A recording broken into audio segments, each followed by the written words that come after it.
तकतपुर महाराजा श्रीरामचंद्र भंजदेव विश्वविद्यालय स्टाडियम ठारे राज्य स्तरीय क्रिकेट प्रतियोगिता उद्घाटित।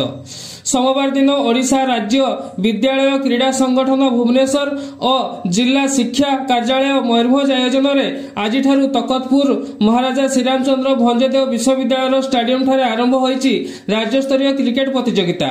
एही कार्यक्रम में जिला परिषद अध्यक्ष भारती हांसदा, अतिरिक्त जिलापाल विभूतिभूषण नायक, बारिपदा नगरपाल कृष्णानंद महांती, जिला शिक्षा अधिकारी पूर्णचंद्र सेठी प्रमुखों समेत अन्य वरिष्ठ व्यक्ति और अधिकारी माने एही कार्यक्रम में अतिथि भाव जोग देई एही कार्यक्रम उद्घाटन करथिले। एही कार्यक्रम आसंता 7 तारिख पर्यंत अनुष्ठित हबो। तेबे एही उद्घाटन समारोह आज अपराह्न 4 संध्या 6:30 जाए अनुष्ठित होईची।